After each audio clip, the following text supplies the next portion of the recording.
राजनीति में आने का जो फैसला है, ये फैसला आपने क्यों किया? जिस नीति, जिन सिद्धांतों से राज्य चलता है, समाज का रेगुलेशन होता है, समाज की तरक्की होती है जी, उस नीति को राज्य नीति कहा गया। मैं इस हद तक कह रहा हूँ, मान लीजिए कोई सीरियल किलर है जी, उसको अगर राइट होम्योपैथिक मिल जाए टाइम पर तो he will never change into a serial killer. मुझे गरीब आदमी से बड़ा लगाव है, मुझे गंद से बिल्कुल डर नहीं लगता, मैं साफ हाथों से गंद को साफ करता हूँ। सफाई को माना गया है मन से, वचन से और कर्म से और वातावरण से साफ। बिल्कुल। तो आप उस गंदगी को ही साफ करने के लिए मैदान में यस यस सिंपल सी बात ही है। अपने सबसे पहले इंसान को अपने अंदर की गंदगी साफ करनी है। जिसको भगवान ने बनाया है उसके अंदर कुछ खूबियां भी हैं, हमें उन खूबियों से सीखना चाहिए। व्यक्तिगत चिंतन की स्वतंत्रता को पार्टी के चिंतन के बंधन से दबना नहीं चाहिए। आपके जो विचार हैं वो वाकई में सब काबिल तारीफ है। नमस्कार, आप देख रहे हैं चैनल फॉर न्यूज इंडिया। मैं हूं आपके साथ अमित शर्मा। जैसा कि आप सभी जानते हैं कि हरियाणा में विधानसभा चुनाव बेहद नजदीक है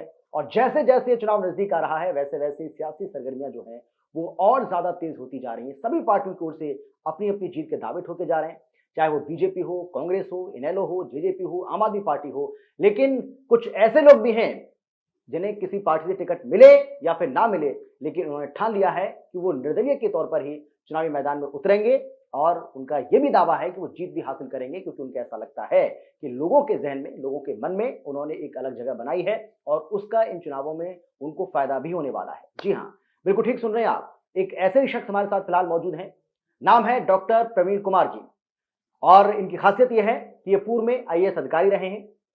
वर्तमान की अगर हम बात करें तो वर्तमान में होम्योपैथिक डॉक्टर हैं, लेकिन अब उनको ऐसा लगता है कि उन्होंने देश की सेवा तो बहुत कर ली, एक आईएएस अधिकारी के तौर पर भी खूब लोगों की सेवा की है, लेकिन अब राजनीति में कदम रखने का फैसला उन्होंने किया है और उनको ऐसा लगता है कि राजनीति में आकर भी वो लोगों की सेवा अब करना चाहते हैं। बिल्कुल सही सुन रहे हैं आप। और इसके लिए उन्होंने बड़खल विधानसभा क्षेत्र को चुना है और उनका यह कहना है कि बड़खल विधानसभा क्षेत्र से ही वो चुनावी मैदान में उतरने वाले हैं।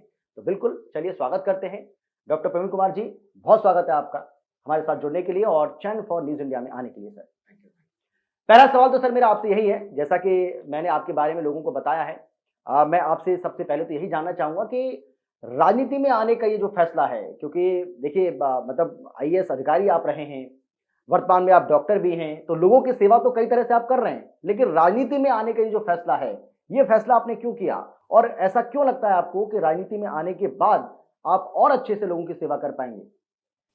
ऐसा है जी, पावर और प्रभुत्व जब आप उसको सीमित रखते हैं तो उसका सीमित असर होता है, और यदि पावर और प्रभुत्व को आप व्यापक स्तर पर लेकर जाते हैं, जी, जैसे किसी पहाड़ की ऊंचाई पे आप चला जाए तो आपका असर, आपकी बात का असर ज्यादा होगा।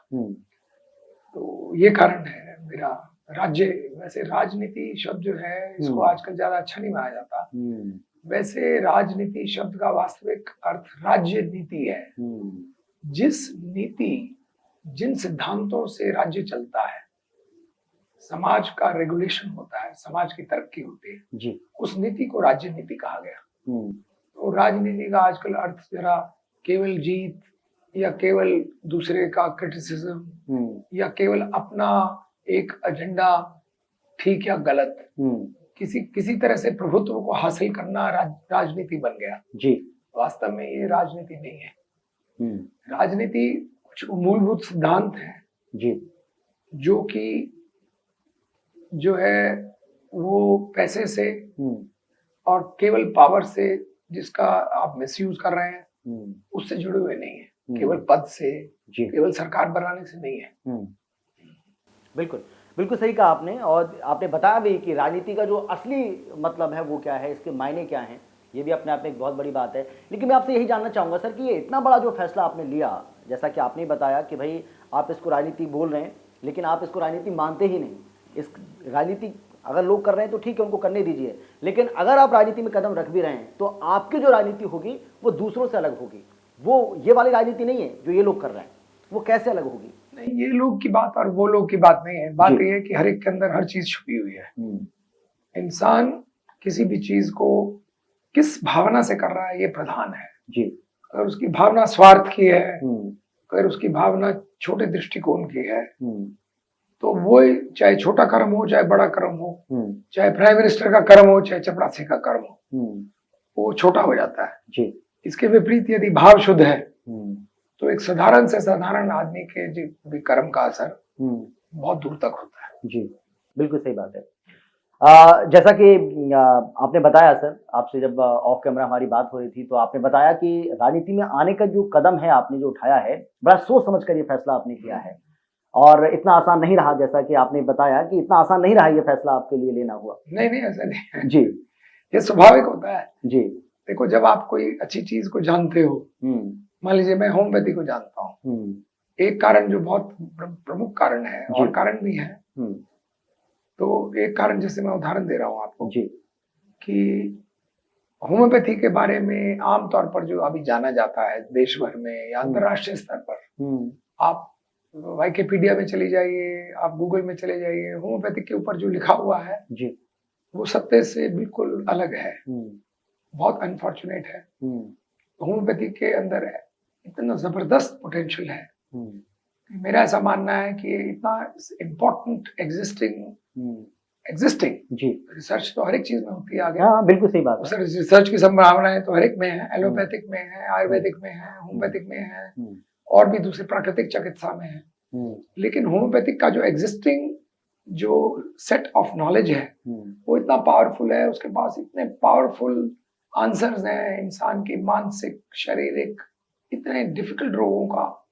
होम्योपैथिक से कैंसर का इलाज हो सकता है, होम्योपैथिक से साइकेट्रिक केसेस का, अस्थमा का इलाज हो सकता है, जोड़ों के दर्द का इलाज हो सकता है, डायबिटीज का इलाज हो सकता है, हाइपरटेंशन का इलाज हो सकता है, ऑटो इम्यून डिजीजेस का इलाज हो सकता है, इतने कलिष्ठ रोगों का इलाज हो सकता है और इंसान का मन और बुद्धि बदल सकता है होम्योपैथिक।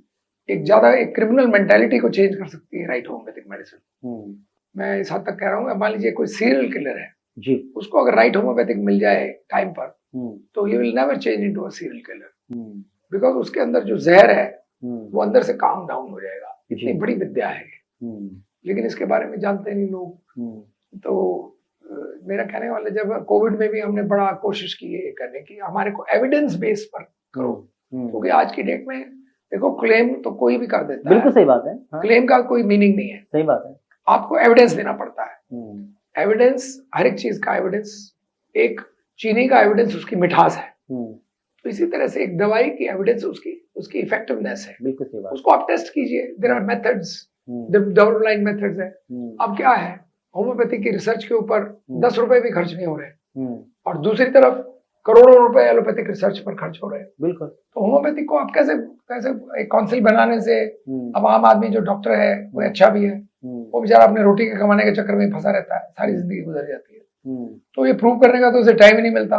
बिल्कुल। सिर्फ उसका जो किसी को ट्रीट कर दिया, वो एक मरीज 10 को पकड़ लाता है। तो ये बदलने की जरूरत है। मेरा मानना है कि जैसे मेदांता हॉस्पिटल है, इतने बड़े बड़े आज से कुछ सालों बाद जी, हो सकता है 10 साल बाद, 20 साल बाद, 30 साल बाद, ये तो डिपेंड करता है। बिल्कुल सही बात है। हिस्ट्री के बारे में पूर्वानुमान करना कोई भी किसी के लिए भी बहुत मुश्किल है, लेकिन ये पक्का है कि सत्य कभी खत्म नहीं होता और सत्य फैलता है। इसलिए ये which will become a very important system, very important system. जैसे yoga has become very important. बिल्कुल बिल्कुल। Why? Because there is truth in it, उसका फायदा है। इसी तरह से Ayurveda is becoming more and more important. Why? Because of its effectiveness. तो मैं इन रीजन से राजनीति में आ रहा हूँ। मुझे वैसे कोई जो है नाम की और पैसे की, कोई शोहरत की, मेरे को कोई मेरे को उसका लगाव नहीं है। मैंने बहुत कुछ देख लिया जिंदगी में और मैं अब आखिरी ओवर्स खेल रहा हूँ। बिल्कुल सही बात है, बिल्कुल सही कह रहे हैं आप। बिल्कुल स्लॉग ओवर जो जिसको कहते हैं ना, स्लॉग वो ओवर आखिरी 2-3 ओवर है 20 में से। I want to play them well. बिल्कुल सही बात है। लेकिन मेरे जहन में एक सवाल आ रहा है सर, मैं आपसे यही जानना चाहता हूँ कि बड़खल विधानसभा क्षेत्र को ही आपने क्यों चुना, उसके पीछे की वजह क्या? उसका कारण है जी, एक तो मैं यहाँ पर डीसी रहा, 2.5 साल रहा। ओके। पहले एसडीएम भी था, आरटीओ भी था, इसी मेमला महाराजपुर का ही मैं आरटीओ था जी। आरटीओ ने एसडीएम था, एसडीएम यहाँ का जो कॉन्स्टिट्यूएंसी थी, यहाँ का इलेक्शन मैंने कराया था 2004 में। तो यहाँ मैंने काम किया हुआ है। ओके। और मेरे को सिर्फ डीसी बन के काम नहीं किया ऑफिस में बैठ के, मुझे गरीब आदमियों से बड़ा लगाव है। तो मेरा ऐसा मानना है कि गरीब आदमी के अंदर जो क्वालिटी है वो शायद एक अमीर आदमी में नहीं है औसतन। अमीर आदमी ऐसे भी हो सकते हैं जो गरीब आदमी से भी बहुत अच्छे हो, बिल्कुल। और कुछ ऐसे गरीब आदमी भी हो सकते हैं जो बहुत ही घटिया भी हो। घटिया और बढ़िया आदमी हर श्रेणी में मिलते हैं, बिल्कुल सही बात। लेकिन सामान्य रूप से एक गरीब आदमी के जीवन में जितनी क्वालिटीज हैं, जितना स्ट्रगल वो कर रहा है, जितना डिजर्व वो करता है अटेंशन, जितना कंसंट्रेशन और अफेक्शन, प्रेम, श्रद्धा, सपोर्ट, शक्ति, जितनी उसको जरूरत है, अमीर आदमी को जरूरत नहीं है। बिल्कुल, मेरा ये मानना है। तो मुझे गरीब आदमी से बड़ा लगाव है। मुझे गंद से बिल्कुल डर नहीं लगता। मैं साफ हाथों से गंद को साफ करता हूँ, साफ हाथ, बिल्कुल बिना बेयर हैंड से। मेरे को आप गंदी से गंदी नाली में अंदर घुसा दीजिए, मैं अंदर घुस जाऊंगा। तो एक सामान्य आदमी नहीं घुस सकता। तो क्या ये माना जाए कि उसी गंदगी को साफ करने के लिए आप राजनीति में आ रहे हैं क्या? ये मानूं मैं। Yes, that is one of the reasons. मेरा वन ऑफ द प्रमुख है कि जो हम सफाई की बात करते हैं, क्योंकि शौच जो है, शौच का मतलब होता है सफाई। बिल्कुल। तो सफाई केवल भारी सफाई नहीं, सफाई को माना गया है मन से, वचन से और कर्म से और वातावरण से साफ। बिल्कुल। केवल जो है ना, मेरी अगर भाषा अगर अच्छी नहीं है, उसके अंदर सफाई नहीं है, तो वो भी अच्छी बात नहीं है। बिल्कुल सही बात। मेरा मन में कुछ और है, मैं कुछ बोलता कुछ और हूँ, तो वो भी शौच का गुण नहीं माना गया। तो ये सफाई एक नेचुरल चीज है जिसको हर कोई पसंद करता है। गंद को साफ करना एक बहुत जरूरी है। मैं ऐसी जगहों पर जाता हूँ जहाँ पर आज सामान्य आदमी जो साफ वातावरण, जैसे हम इसमें बैठे हुए हैं आपके स्टूडियो में, एसी में बैठे हुए हैं, आप उस जगह पे चले जाइए, ऐसी बदबू आएगी कि आपको रहना मुश्किल हो जाएगा। रहना नहीं, 12:30 बजे तक रात को पौने 1 बजे नींद नहीं आएगी आपको रात को। बिल्कुल, आप बर्दाश्त नहीं कर सकते उसको। इतना वो लोग कैसे बर्दाश्त कर रहे हैं? क्योंकि वहां पर उनको रहने की आदत पड़ गई है। सही बात। तो लेकिन फिर भी गंद तो गंद ही है, साफ किसको अच्छा नहीं लगता? सही बात, कुदरती है। तो आप उस गंदगी को साफ करने के लिए मैदान में? यस। सिंपल सी बात ही है। अपने सबसे पहले इंसान को अपने अंदर की गंदगी साफ करनी पड़ती है। बाहर की गंदगी फिर शुरू करता है वो। बाहर की गंदगी से पहले सर्वप्रथम अपनी गंदगी। तो ये गंदगी फैलाई किसने? हमने फैलाई है। हम जिम्मेवार हैं इसके जी। हर आदमी जिम्मेदार है, जिसमें जहाँ पर वो जो बैठा है, हर आदमी जिम्मेदार है।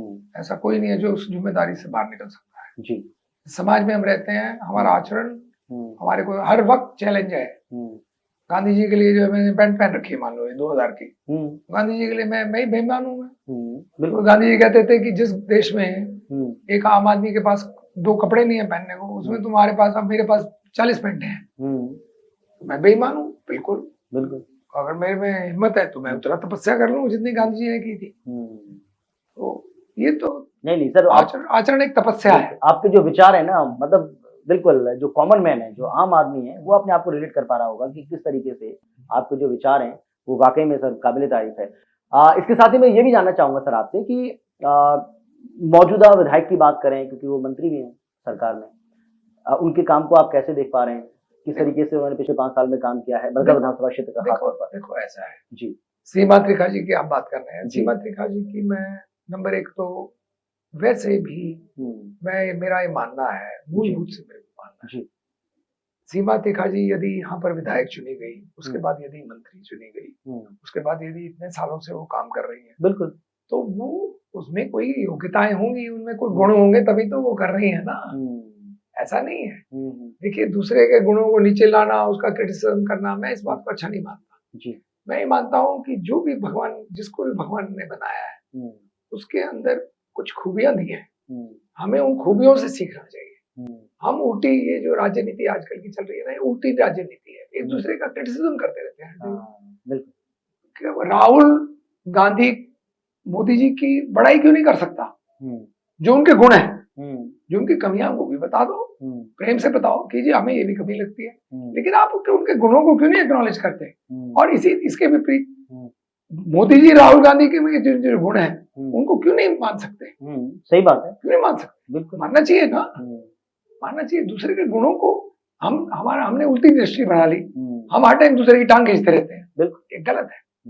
तो मैं सीमा त्रिखा जी की बड़ी इज्जत करता हूँ जी। और मैं एक मानता हूँ कि जैसे दूसरी तरफ वो है, अपना लड़का है विजय प्रताप, महेंद्र प्रताप जी का लड़का, उसमें कुछ गुण होंगे तभी तो सिर्फ 3000 वोटों से हारा। बिल्कुल, कुछ गुण होंगे, बिल्कुल, वैसी थोड़ी कोई बन जाता है राजनीति। सही बात है। हाँ, मेरे जैसे को लगा लो, क्या पता मेरे जैसी जमानत ही जब्त हो जाए, तो ऐसा नहीं है, ऐसा नहीं है। मेरा। सर वाकई में मतलब मैं अगर पर्सनली मुझसे आप बात करेंगे तो मैं आपकी जो सोच है, जो आपके विचार है ना, उसका मैं बहुत कायल हो गया।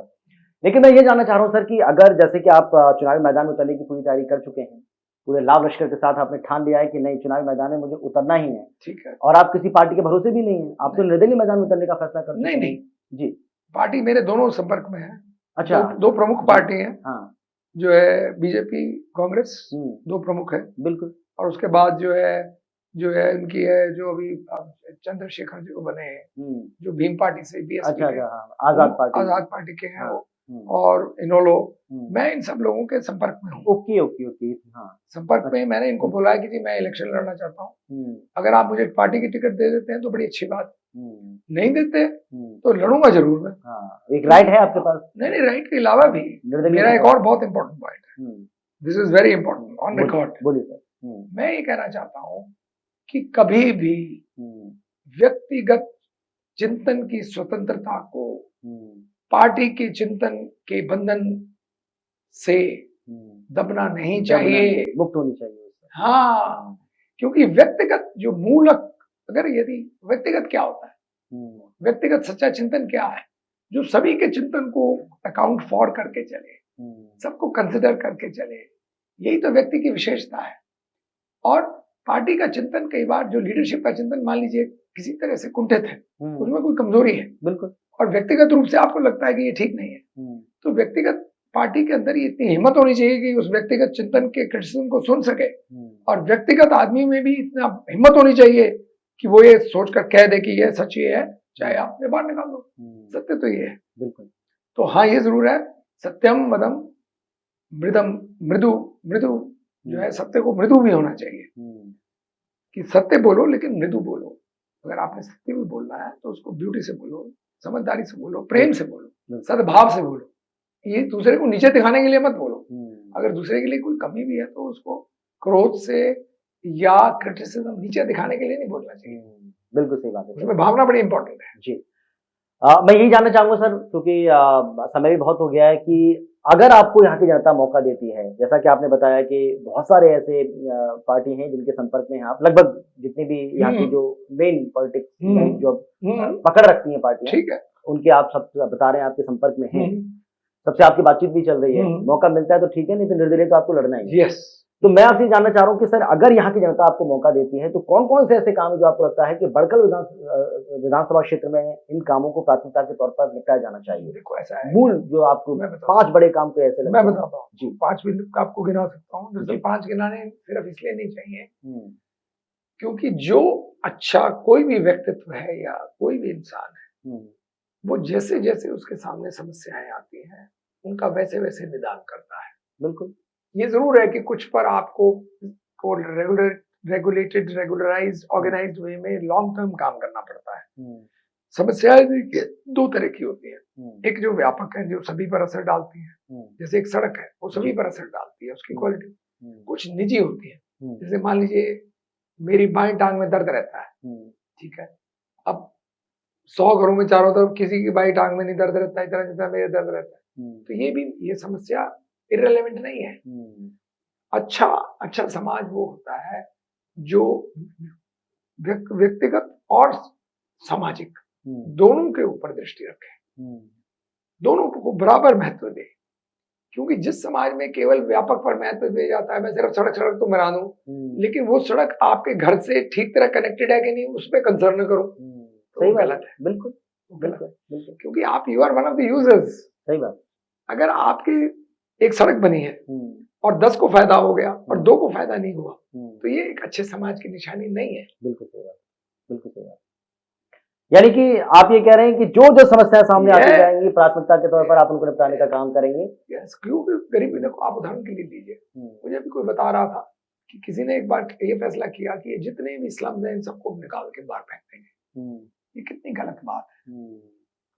वहां पर लाखों लोग रह रहे हैं, बिल्कुल, उनकी जिंदगियों के उन्होंने पूंजियां लगा दी। सही बात है। ये जरूर है कि वो अनऑथराइज्ड एरिया है, बट लेकिन अनऑथराइज्ड कैसे बने? अनऑथराइज्ड इसलिए बने क्योंकि जो सरकार की जिम्मेदारी है, सिंगापुर में हर सिटीजन को एक घर जरूर मिलता है, अच्छा, चाहे वो अपंग हो, चाहे वो अनएम्प्लॉयड हो, चाहे वो बुढ़ा हो, चाहे वो ड्रगी हो, चाहे वो नलायक हो, चाहे गधा हो, लेकिन उसको आधारभूत सुविधा अवश्य मिलती है। एक घर, रोटी पानी, उसको कभी डिनाई नहीं होता। ये एक अच्छे समाज ऐसा होता है। अच्छा समाज, अच्छा समाज ये नहीं होता कि पता करके छोड़ दिया जो तूने करना मरना, हमने क्या लेना है, तू पैदा क्यों हुआ था। बिल्कुल ये नहीं, दैट इज नॉट द। अच्छा समाज वो होता है जो सिर्फ इंसान को नहीं, बाकी जीवन को भी, जानवर है उनके प्रति प्रेम रखे। गांधी जी ने एक जगह बड़ी अच्छी सुंदर बात कही कि एक समाज का चरित्र को यदि सचमुच समझना चाहते हो तो ये देखो कि वो अपने जानवरों के प्रति कैसा व्यवहार करता है। बिल्कुल सही बात, बिल्कुल सही बात। देखो कितनी सुंदर बात कही उन्होंने। बिल्कुल बिल्कुल सही बात है। सर आखिरी सवाल है मेरा आपसे, मैं आपसे ये जानना चाह रहा हूँ कि जैसा कि आपने बताया कि कई ऐसी पार्टियां हैं जिनके संपर्क में आप हैं, तो किससे ज्यादा उम्मीद आपको लग रही है? नहीं ऐसा कोई, मेरे को उम्मीद अपने आप से है। जो अपने आप से उम्मीद नहीं रख सकता वो किसी से नहीं रख सकता। बिल्कुल सही बात है। जो दूसरे को देख के चलता है वो जिंदगी में गड्ढे में गिरता है। तो चलो अपने पैर पर जो साथ चले वो ठीक है, जो नहीं चले उम्मीद करें कि यहाँ की जनता आपको मौका देगी और प्यार मिलेगा, भरपूर प्यार मिलेगा। नहीं, मैं उम्मीद के सहारे नहीं जीता, मैं कर्म के सहारे जीता हूँ जी। मेरे गुरु ने मेरे को सिखाया है कि दृष्टि केवल कर्म पर रखो, उम्मीद पर मत रखो। उम्मीद बड़ी दगाबाज चीज है, ये जो तंग करती है उम्मीद ही करती है। गीता ने भी यही कहा, उम्मीद के चक्कर में मत पड़, तू सिर्फ कर्म कर, क्योंकि जो हो रहा है कहा गया है कि भाई फल की इच्छा मत करो। फल का इसका आप सिर्फ अपना कर्म, ये उम्मीद ही तो फल का दूसरा नाम है। फल की इच्छा का दूसरा नाम उम्मीद है। सही बात, आप अपना कर्म करते रहिए, फल की इच्छा मेरे ऊपर छोड़ दीजिए। फल की इच्छा करनी नहीं, फल मेरे ऊपर छोड़ दीजिए। फल प्रकृति के अधीन है। आप क्या सवाल पूछेंगे ये मेरे हाथ में है क्या? बिल्कुल सही बात, वो प्रकृति के अधीन। बिल्कुल सही बात है। तो जो प्रकृति कर रही है वो प्रकृति को करने दो। जब आप एक पेड़ को बीज डालकर उसको उगाना शुरू करते हैं, आपको पता होता है इसका फल कौन खाएगा, क्या उगेगा कि नहीं उगेगा, किसको पता है? बिल्कुल। मैं यहाँ से दिल्ली जाना शुरू करता हूँ, मैं गाड़ी उठा सकता हूँ, गाड़ी से उठा के चल कोशिश कर सकता हूँ, पेट्रोल डला के अपनी गाड़ी को ठीक करा के पहुंचने की कोशिश कर सकता हूँ। क्या मैं 100% दिल्ली पहुंचूंगा? ये मेरे हाथ में नहीं है। बिल्कुल सही बात। तो आदमी वैसे ही चिंता करता है, आदमी का स्वभाव है उल्टा सोचना। आदमी अपने आप को बुद्धिमान तो बड़ा समझता है, लेकिन ये सत्य नहीं है। इसलिए केवल कर्म। मैं एक वोट मांगने का एक नया तरीका कर रहा हूँ। मैं ये नहीं कहता कि मेरे को वोट दो यार, क्यों मेरे को क्यों वोट दो? मैं कोई जो है हेमा मालिनी हूँ जो मेरे से शादी कर लोगे, मैं मेरे से शादी कर लो, मैं बहुत खूबसूरत हूँ। भाई क्या गुण है तुम्हारे में, और तुम्हारे में गुण है तो दूसरे में भी तो है। बिल्कुल। तो जो वोट देने वाला है उसको जज करने दो। सही बात है। आप उसको इमोशनली एक्सप्लॉइट क्यों कर रहे हो? चाहे जाति के नाम पे कर रहे हो, चाहे पैसे दे के कर रहे हो, चाहे पार्टी के नाम पे कर रहे हो, क्यों कर रहे हो? क्यों करते हो आप ये काम? उसको स्वतंत्र रूप से वोट देने दो, उसको देखने दो कि कौन अच्छा है। क्योंकि और देखो अच्छा बनने का और अच्छे बनने की संभावना प्रत्येक में है। बिल्कुल। तो लेट हिम जज, उसमें क्या फर्क पड़ता है? बिल्कुल, ऐसा मेरा मानना है। बिल्कुल सही कह रहे हैं आप। बहुत अच्छा लगा आपसे डॉक्टर प्रवीण कुमार जी बातचीत करके। Thank you. और मुझे सबसे अच्छी बात ये रही कि आप धार्मिक भी हैं, सामाजिक भी हैं, राजनीतिक भी अब हो गए हैं, और अच्छी बात यह है कि बहुत ज्यादा आध्यात्मिक भी हैं आप। आपकी बातों से पता चलता है, आप गीता का जिक्र आप करते हैं, आप बाकी हमारे जो धर्म ग्रंथ हैं उनका आप जिक्र करते हैं। मतलब आपसे बात करके ऐसा लग रहा है कि वाकई में आपकी जो सोच, आपके जो विचार है ना, बहुत नेक विचार, बहुत सोच। जी बोलिए बोलिए बोलिए, आप बोलिए। मैं एक और शुरू करना चाहता हूँ। आपने पूछा ना मैं राजनीति में किस लिए आना चाहता हूँ। अब जैसे हमारे देश के अंदर जो सेकुलर का प्रश्न है, हिंदू मुस्लिम का जो डिवीजन चल रहा है, बाकी क्रिश्चियनिटी का जो डिवीजन चल रहा है हिंदूज के साथ, ये बहुत एक सीरियस मुद्दा है। और क्या है, देश इसके बारे में ओपन डिस्कशन नहीं कर रहा। ये एक ऐसा मुद्दा है जिसके ऊपर 5 चैनल तो सिर्फ इसी के ऊपर होने चाहिए। बिल्कुल सही बात है। जिस देश के अंदर जो है माइनॉरिटीज जो है वो जो है लगभग 40 करोड़ के करीब है, राइट, 30 करोड़ के करीब तो मुसलमान ही है। बिल्कुल ठीक है जी। और जितने करोड़ भी हिंदू हैं, बाकी क्रिश्चियंस हैं और सिख्स हैं, उस देश के अंदर ये ओपन डिस्कशन होना चाहिए। और मॉडर्न जनरेशन के लिए तो बहुत इंपॉर्टेंट है ये कि व्हाट इज हिंदुइज्म, इस्लाम क्या है। अब आधे बच्चों को लोगों को इस्लाम का पता ही नहीं क्या है। सही बात। आधे लोगों को ये नहीं पता हिंदुइज्म क्या है, आधों को क्रिश्चियनिटी का नहीं पता। और नंबर 2, इससे ज्यादा कोई चीज ऐसी क्या इंपॉर्टेंट है जो हिंदू से भी ज्यादा इंपॉर्टेंट है? कोई चीज क्या ऐसी है जो एक मुसलमान से भी ज्यादा इंपॉर्टेंट है? वो एक अच्छा इंसान है। आप किसी को भी पूछ लीजिए। अब बंदे कल इन सत्यों की बात कीजिए। हिंदुइज्म फुल उस पर स्ट्रेंथ पे था। मुस्लिम का भी झगड़ा चलता था बिल्कुल। तो उन्होंने कहा कि ना हिंदू है ना मुसलमान है, असल में खुदा सबके अंदर है, खुदा सबके भगवान सबके अंदर है। प्यास सबको प्यास की तरह लगती है, चाहे क्रिश्चियन हो, बिल्कुल क्रिश्चियनिटी। और वो कहा भी जाता है ना कि सर आप काट के देखिए ना हल्का सा, आप देखिए ब्लड सबका बराबर होगा, चाहे वो हिंदू या मुसलमान या फिर क्रिश्चियन हो, दर्द सबको दर्द सबको। मुझे आप एक बताइए, दुनिया में धोखा किसको अच्छा लगता है? मेरे गुरु ये सवाल करते थे। चोर जो खुद दूसरे को धोखा देता है, चोरी करता है, उसकी चोरी हो जाए तो उसको वो कहेगा मेरे साथ क्या हो गया। खुद करने वाले को नहीं अच्छा लगता। बिल्कुल। दुनिया में एक आदमी मुझे दिखा दीजिए जिसको शांति अच्छी ना लगती हो। बिल्कुल। कोई कहने बड़े अशांत है जी, मैं बड़ा खुश हूँ, ऐसा कोई भी नहीं है। ये नेचुरल लॉज है जिनको फॉलो करना चाहिए हर इंसान को। तो मैं हिंदू और मुस्लिम का ओपन करना चाहता हूँ फोरम डिस्कशन को। मैं एक चैनल शुरू करने वाला हूँ, शायद आपके साथ ही जुड़ के, जो दीपक जी हैं, आपके ओनर हैं, उनका पूरा नाम क्या है? दीपक अरोड़ा जी। हाँ, दीपक अरोड़ा जी, वो बड़े मिठावी लगे मेरे को। दीपक जी से भी बात करके हम सोच रहे हैं कि ऐसा करें ताकि देश, एक आम आदमी, क्योंकि लास्ट बात मैं बोलना चाहता हूँ, अगर आप 100 आम आदमियों का, हिंदू, मुस्लिम, क्रिश्चियंस और इनका व्यू अपने स्टूडियो में बुला के पूछें तो ये बिल्कुल 100% संभावना है कि जो निष्कर्ष निकलेगा वो निष्कर्ष किसी भी, चाहे वो कांग्रेस की पार्टी का चिंतन हो, उसमें उसकी सीमाएं भी आ जाएंगी, और चाहे बीजेपी का चिंतन हो, उसकी सीमाएं भी आ जाएंगी। इतना मैच्योर है आम आदमी का चिंतन। बिल्कुल सही बात, इतना गहरा है आम आदमी। बिल्कुल बिल्कुल सर, एक बार फिर से आपका बहुत धन्यवाद। तो ये थे हमारे साथ डॉक्टर प्रवीण कुमार जी, और डॉक्टर प्रवीण कुमार जी को आपने सुना है किस तरीके से उनके ये अच्छे विचार हैं, और मुझे लगता है कि जो उनके विचार हैं, जो उनकी सोच है, ये आपको पसंद जरूर आई होगी। और बड़खल विधानसभा क्षेत्र से चुनावी मैदान में है, तो बड़खल वासियों को भी हम ये कहना चाहते हैं कि डॉक्टर प्रवीण कुमार जी मैदान में उतरेंगे तो आप इनको अपना भरपूर प्यार दीजिए, अपना आशीर्वाद दीजिए, क्योंकि इनके लिए आपका प्यार और आशीर्वाद जो है वो बहुत ज्यादा जरूरी है। और आप उनके विचार को देखकर तो आपने समझ ही लिया होगा कि वो राजनीति में जो आ रहे हैं, उनका मकसद कोई राज करना नहीं है, वो राज करने के लिए राजनीति में नहीं आ रहे हैं। उनका मकसद जो है वो किसी भी तरीके से जो गरीब तबका है ना, जो बिल्कुल जमीन पर जुड़ा हुआ जो व्यक्ति है, उसके हृदय में अपनी जगह बनाना है। देखते रहिए चैनल फॉर न्यूज़ इंडिया। नमस्कार।